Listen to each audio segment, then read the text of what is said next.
the close of the age, discovery of the God particle, the next day, the new beginning, right? So I'm like, what the? This is timed perfectly. Mm-hmm. So either it's a script that we following, or this is some of the coldest prophetic shit I've ever seen in my life. I believe it's a script. Yeah, absolutely. Absolutely. Somebody said if you don't have, they daddy told them if they don't have cash, you don't need it. And I can believe it, because even if you sign a contract and then you pay it off, they're still going to find some type of small print where you still owe them. It's like you literally sign your life away on most of these Well, contracts. in the case of a car note, right? When you saying for the car note, they already got paid from the Federal Reserve. Now they making you pay for the car again from your Federal Reserve notes. Once your car paid off, guess what? You ain't done, because you still got to keep your insurance up and you still got to keep your registration Yep. current. And it, And if your car's sitting on the street and your registration ain't current, they gonna taking it. take it. Yep. It's Yep. all set up. Yep. But I'll be looking at the way people are, and I'll be like, some of this stuff, even though it's oppressive, like if the government didn't do stuff like that, tow cars, it'd be all kind of junk cars on the side of the street. He said I'll be looking at it a different way. Mm-hmm. There'd be all kind of junk cars. I'll be like, because I don't like for people to use their strength, power, and authority to take from people that can't defend themselves. Meaning anybody that doesn't have equal strength, power, and authority, Mm-hmm. right? The average president, if he had to fist fight for his country, this country is in trouble. Because he'll stand up there and talk that shit, but when it comes time to knuckling up, Mm-hmm. ain't none of these motherfucking world leaders today about to go. If they had to, okay, we not sending our kids to war. You gonna fight, motherfucker? No, I ain't gonna be nowhere. Then we not sending our babies to war. Mm-hmm. Right? Joe Biden, if you can't take your whole crippled, decrepit, dimension, zombie ass over there and fight Putin, don't talk about sending us to war over there. Putin will fight his ass. He ain't regular. He'll fight his ass. Okay. Period. Putin to roll his sleeves up and be like, what do you want to Hell do? In yeah. Russian. He from that way. He like if he was over here in America, I swear he'd be chocolate colored from the hood. I promise you, because he don't give a You fuck. can't be no more from the gutter than Vlad. I guarantee you, he don't give a fuck. Yeah, Did he's you straight see up. that video I had posted where the girl wrote a letter to him? And she was like, we don't have anything to do with them. They don't even like us. Like, please excuse the bombs that they let off. We did not approve that. It was a black girl. I was weak. Before the I was shit get cracking up. look, but before the shit get too out of hand, Danny gonna call Russia. You remember that song by Prince? Wait, what song? Run and talk to Russia before it's too late. Before it's too late. Before it's too late. Run and talk to Russia before it's too late. Before they blow up the world. What? I didn't know about that song. Yeah, Ronnie talked to Russia. That's when Reagan was in trouble. Now we got Donnie. Okay. We got Donnie J. They say So they be now we comparing singing. Ronnie and Donnie. Yeah, so now we saying Donnie talked to Russia. Donnie talked to Russia Period. before it's too late. You know that movie Howard the Duck was telling us about Donald Trump coming, right? Who? Howard the Duck. Oh, okay. I remember that. I remember that was when I was young, though. Yeah. And so, okay, so Donald the Duck is part of the program. Okay. But Howard Duck is not part of the program. He's the deviation from the role as Donald. I remember that because Howard was before the new age, like Donald Duck. Yeah. I do remember that when I was younger. Right. Just like Clinton was the Wag the Dog. There was a movie called Wag the Dog. Yeah. Where the president got caught up in the scandal and then he declared war so he can cover up the scandal. Okay. Yeah, Yeah, so that was the little Monica Lewinsky scandal Mm-hmm. when he did Operation Desert Fox, trying to cover it up.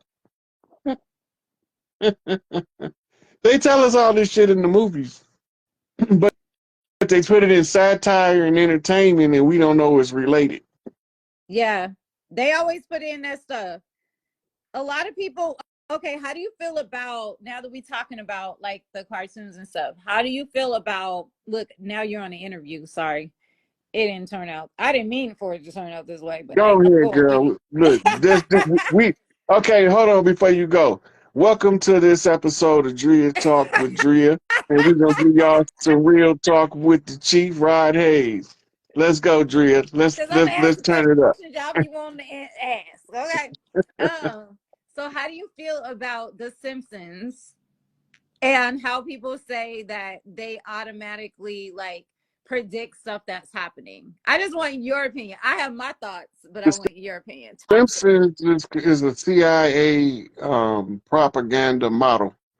Kind of all of the episodes of The Simpsons is written by Central Intelligence agent operatives in the entertainment field. They got a staff of writers. It's not one writer. Operation Looking Glass is a predictive program, computer program, and it can show them certain stuff for the future. Mm-hmm. So using Operation Looking Glass, they turn it into a parody, and sometimes that should be spooky accurate. Mm. But it's not just The Simpsons. Now a lot of stuff is in Family Guy, The Yeah. Boondocks, right? That's because Hollywood was infiltrated back in the 50s by the CIA, Okay. and almost everything is some kind of problem. When you're watching the movie, it's not the movie you watching. The question is, why would they allow me to see this particular piece of theater? What is they trying to get past me? Because in every movie there is what does they call intelligence codes. Whether it's a can of Coke sitting on the counter, it means something. Mm-hmm. Whether it's a lady pouring a box of salt into the dinner, it means something. Mm-hmm. And when you are agent, you learn to read from the show assigned to you, have all your instructions in it, so that they don't have to come and see you face to face when you are cut out to give you instructions. Now they could put it in a public platform wherever you go, you could access it. Mm-hmm. Right? That's how they activating Manchurian candidates remotely now.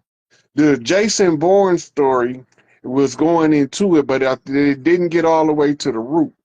There's always one um, sleeper agent that can activate every sleeper agent once he's activated. Soon as he activates, the side effect of activating him is all of the rest of the agents is activated. This is what made Jason Bourne being the first functional operative under the Treadstone program, and I forgot the other one, but this is what made him so valuable to the agency. Because when you watch through the seasons, you realize that he was the agent that if he's not neutralized, he's activating other agents by being activated, Mm-hmm. right? And now they trying to activate different agents to silence him, which is activating other agents to silence them,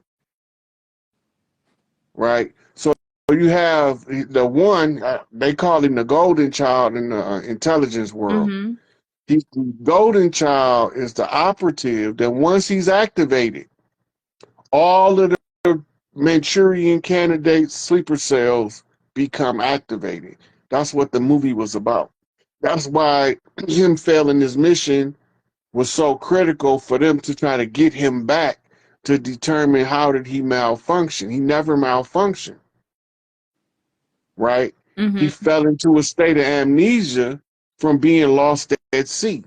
Let that sink in for a minute. Mm. He was in a state of amnesia from being lost at sea. We are all classified as vessels lost at Let's sea. see. Yep. And now that he's on the land, he's trying to remember who he is. The George Washington challenge: in 200 years, they won't remember what side of the ocean they from. Right? Tom Clancy is a former special forces agent. Everything he writes has to be edited through the Pentagon before he can release it.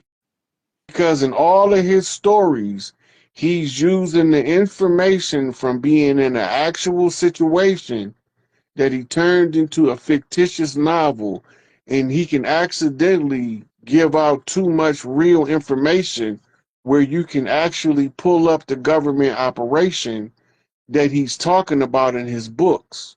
And now you got some people that's Tom Clancy fans that's so good that they can tell you which one of his books took place where in during his tenure as a military asset. Mm. And it's another one. The one for the legal world is the one Tom Grisham, right? Tom Grisham is an attorney, right? But he's some kind of way he's trained in like intelligence gathering, because his books tell you so many secrets from the legal field, right? Mm-hmm. And then for the medical field, my favorite is Robin Cook, right? Why you say Robin Cook? Mainly because of this book called Mutation, where he talked about enhancing the intelligence of the children by using special deep sea organisms and being injected into the fetus. And he Mm. created a child genius. But the book's called Mutation. It's a cold piece of work. But then I was already, the movie Coma made me read the book. And then I was just, because I liked the medical field anyway. Yeah. So when I started reading his books, I was captivated by the description of walking the corridors of a hospital, you know, smelling the disinfectant and the bandages that's stocked up in the cabinet as you walk down the hallway. Stuff like that I could relate to. When I was a On a little baby, I podcast had or on the epilepsy show for real the first bad. time ever. This So I is used to history live in the in the making. hospital. Without further ado, to start the show, ladies and gentlemen, I want to Yeah, welcome so Seven they tried Bowball. to I put want me to in a welcome cage because Ron I'd be Hayes anywhere in to the the show. Oh man, you gotta have fun with this consciousness thing. Absolutely. Welcome, yo, it's a pleasure. Honestly, seriously though, it's a pleasure and it's an honor to have both of y'all here together at the same time. What's going on, gentlemen? You know, you the first one to bring us together. And the first time I heard about him, I heard about him through Arisha Stone, which is the blood heir to Duddy Bookman. Mm. And he was like, "Man, you ain't heard of Seven Beaumont?" I was like, "No, it's about a couple years ago." Mm-hmm. He said, "Man, you got to go check out Seven Beaumont." I said, "I'm gonna go check him out, see what he's talking about." And I was, been on to him since then, and he be dropping some fire. Indeed. Yeah, and like you say, he got the crispiest videos on the internet. His brother, this is why, hold up, before you say something, and I'm gonna share the brother's links. I need everybody, like the white folks got their technology and they got their Mark Zuckerbergs and they got the dude that's ahead of OpenAI and they got dumb dudes. Like we got Seven Beaumont on our end. So I really want, as I share the links tonight, and I'm gonna ask the AI question and things of that nature, but I really want y'all to put this brother not just as a metaphysical speaker, but this guy is amazing when it comes to technology, AI, all that stuff. I really want y'all to get used to this brother and look at him through that lens. I'm gonna share the links. But with that being said, we'll talk about that a little later. Seven, Rod, welcome. What's up, Seven? Well, first of all, I was already saying to everybody, I need to figure out where all the language is stored. Yeah. Because I'm so excited for this evening. Like the energy was so high. It's always like that. There's no feeling, when you know it's about to be big, and you're right in the beginning of it, right? And for sure, I don't think you can really be in this space without knowing who Rod is. Like I'm a fan from the early videos. Like you could tell when there's that Gnosticism where somebody is really just tapped in and just going to give it to you as it is. And we can always respect that. And also, it's that time, we're rolling into 2025. We need to really be bundling up well together because we're building something. It's already built, right? And it's getting bigger. And, we want to make sure that everybody is maintained and managed, growing. Everybody's different. So each person is a unique key to a unique door. And, it's these type of way showers here that are bringing in them potent, masters for masters, I call it. We all gain something from each other and add that to that collective that we have on this side. But on the other side, we all dialed in anyway because we're all the same thing. And that's just the beauty of, how synchronicity works. So I'm honored to be here. I'm always going to come in doing my best, looking forward to moving me out the way. I just know it's going to be lit. So however long it takes, I know people are excited. They love to see us coming together too. So I'm feeling the energy, like I said. Yeah. Oh yeah, Brother Rich, you glowing over there, by the way. I want you to know that. Your inner light is on. That between your wife and the new baby, you glowing. The new baby. I got a new baby, y'all. I got a new baby. So listen, and I'm glad you mentioned that because that's gonna lead. We gonna get this thing. We gonna start running fast breaks immediately during this show, y'all. We ain't gonna waste no time getting right into it. Rod talked about I just had a new baby. I just had a daughter, right? So check this out. This show we're talking about, it's called the Holy Costume. We got this costume that we're wearing. It's not really who we are, but we're wearing it, and we're pretending to be something, and we're experiencing this realm or whatever. A lot of general questions about spirituality and ancient history. We're gonna start out because Rod mentioned my daughter. We're gonna start out like this, gentlemen. So there's a lot of times when, let's say, I'm gonna use Michael Jackson for an example. We'll see Michael Jackson, and then we'll see a picture of a pharaoh, and we'll be like, "Yo, Mike, look just like that pharaoh. What the hell?" I mean, the nose, everything, the face, the hair, it might just look just like that. And everybody knows what image, pretty much, I'm talking about because it's all over the internet. But there's countless examples. We may see somebody in Brazil. As a matter of fact, the dude from American Pie, they say, "Yo, Seven look just like that nigga. Oh my God, he looked just like Omar." Then we may see Rod, and we may see somebody in, let's say Brazil or Africa, South Africa. Be like, "Yo, is that Rod Hayes? Oh, that got to be Rod Hayes." So we're always seeing people who look just like somebody else. So saying that to say this, my daughter came out looking like my mother, and it was spooky. I was like, "Oh shit!" Like how she looked like my mother. Like it was like, because my girl is dark skinned, but my mother's light skinned with green eyes. My daughter came out light skinned with green eyes. I'm like, how the hell did my girl produce this baby? But so with that being said, we compare life to a video game.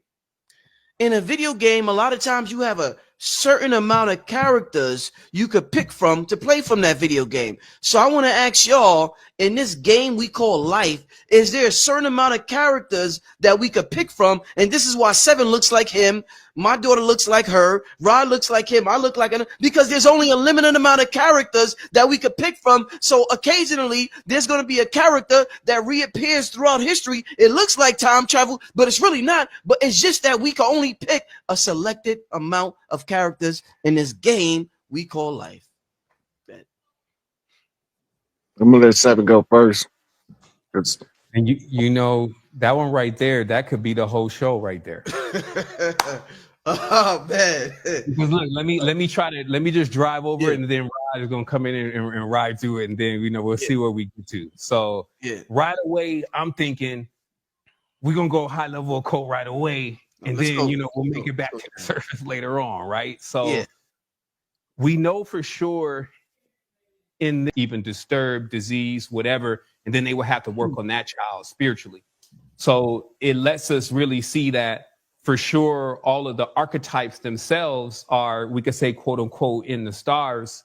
And then the manifestations of the main characters coming here are really just an act of the genetics and who's, well, actually, we'll say like soul genetics, who's mixing together to actually create this new path that this being is going to walk down, right?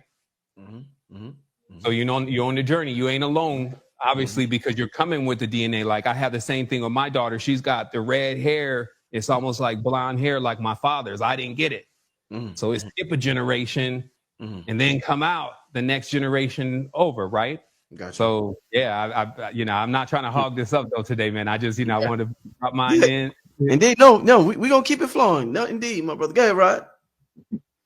So I'm glad he brought up the sequences of DNA, and he connected it to the certain amount of energies and how the women used to line up the birth of the child to the alignment of the stars. That's all what you call esoteric, mostly hermetic doctrine of information, because hermetics primarily deal with genetics. In the genome, it's like a long radio station or radio receiver. Like you got a whole bunch of channels, right? But in order to get to the channel you want, you have to know how to align the DNA. The alignment comes in through aligning it with a zodiacal constellation. So this is the origin of the zodiac. The women figured out a long time ago, before they made men, that if a woman or a man, back then it was just a masculine energy or a feminine energy came in at a certain time, based on the winter solstice, summer solstice, and the two equinoxes. You know when they coming in, and you know what energies you are channeling, right? So you hear him say that the prayers of the mother is answered through the womb. Well, what was your mama praying for when she was gestating you? Because she was programming your DNA. Because they told her she was praying for an outcome in life, they didn't tell her that when you have a child growing in you and you continuously pray or be in a high stated negative emotion, either way, which is ultimate calm or ultimate chaos, that's going to mold your child. Okay. This is part of the sciences that we teach the doulas about when they instructing the mothers to give them back this information that we talking about. So what the mother is doing by bloodline is they literally dialing in the sequence on the genome. And this is when you start getting, it's only so many facial structures. It's 7 specific or key or root facial structures. So it's 7 to the 7th power of 7, right? Which is a 777 genome materialization, which means that each one of them 7s have 7 options to the 7th power of expression, right? So now if people are constantly being born, dying, you recycling or opening up frequency stations. The frequency stations is calibrated from a say who else better to get to explain this concept of the wearing the wolves, because it ties into everything we've been putting out, everything Rob been saying about the black hand, you know, the origin of the vampires and how they came over here and pretty much sucked our you know, our blood, our life form. So everything, all this is gonna tie in together with the wearing the wolves. Now, that Rod, the first question we got for you to start it off, we're gonna take questions from the audience too, because it's gonna be an interesting topic right here. And you know how Rod is this Rod Hayes versus the computer. You know what I'm saying? That boy Rod is a walking computer. I'm telling you, boy, that boy got books I ain't never heard of in his head. Right? So look, check this out, Rod. This is what we want to ask you, man, because everybody was thinking, because they gave us the concept of the vampires versus the Larkins. That's what they referred to them as. And it was like they said it was a war between those two. But we was under the impression that this wolf concept was actually wolves, but it actually was the natives on this land fighting against the conquistadors and other guys who were considered like vampires, bloodsuckers, taking off our land. So could you go into the first opening concept on why they started wearing these wolves and foxes? I saw different other tribal headdress too that goes with the animal headdress. Could you go into that a little bit?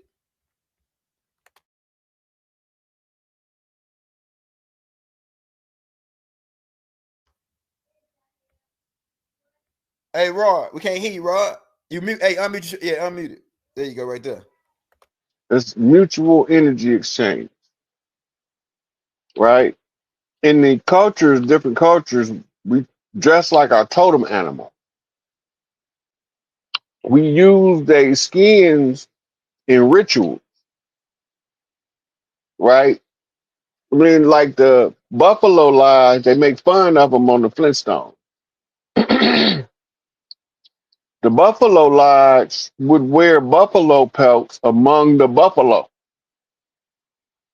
right? They walk in the herd of them with the pelt on, and none of the buffalo would even, because they was familiar with them, right?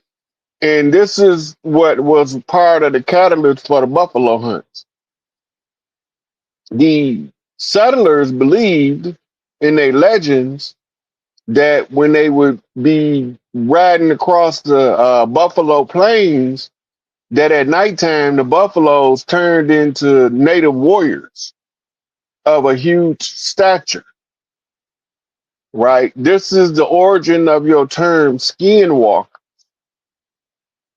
In the Battle of Belle Isle with Chief Pontiac, they say he was assisted by some 7-foot tall wolf-like creatures that emerged from the darkness on the back of the island.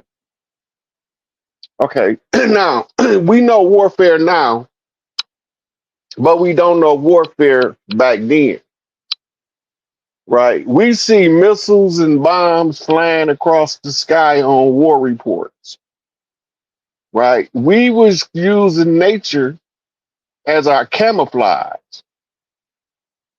So the settlers didn't know the terrain. So they running into what they begin to term the skinwalkers and the werewolves. The werewolves come out of the deep south in the Louisiana territory, right? This is the old Mississippian wolf clan. When they dress up like the wolf, they finna go on a hunt, or in this case, they was going to war. And they had their outfits was made out of wolf pelts. You could still see replicas. You got any pictures you could show them what we talk about, Elder? One I'm on the one I'm on the front cover, but I can pull them On up the though. flyer? Yeah, on the flyer. Pull the flyer up. Okay, hold on just a second. Let me try to do that.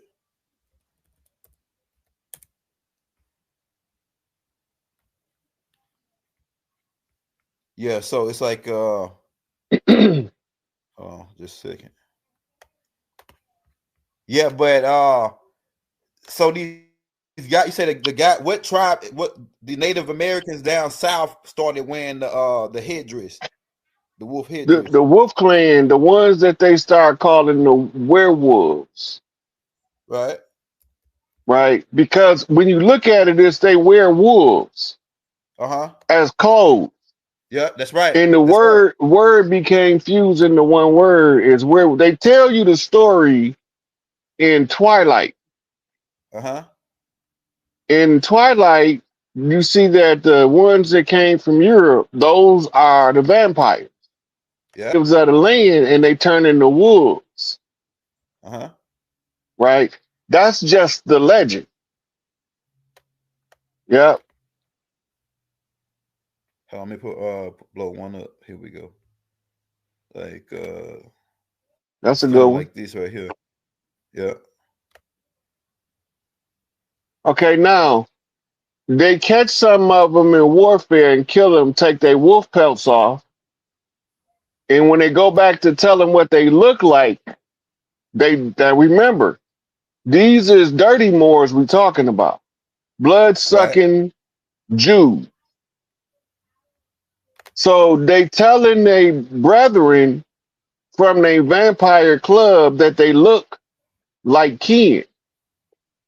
And lichen became the reference to those ones with the dark skin and woolly hair that was the ones that wear the wolves, right? To distinguish them from the lighter tribes like these who had the similar practice. Some of them was the Coyote tribe, the Fox clan, right? Those tribes that use the fox as the totem, the gopher as the totem, and the groundhog, they all was mining families. Them was they tribal symbol. The trappers used to use the beaver as their symbol. When you look on some of the old seals from around Michigan, Ohio, Indiana, Illinois, Wisconsin, you see a lot of beaver and otter, not otter, beaver and muskrat symbols on the old stuff. That was because those was the tribes that was trading in that, and that was their totem. Remember, they came over for fur. Before they ever discovered gold, they came for fur.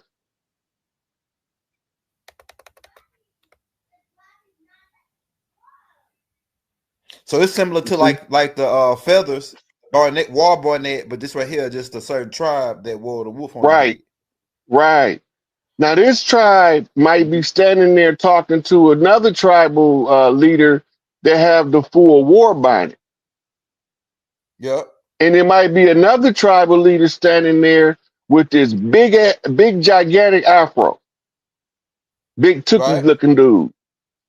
And they sitting there talking war strategy from 3 different parts of the land. So when you go to the migrations, right,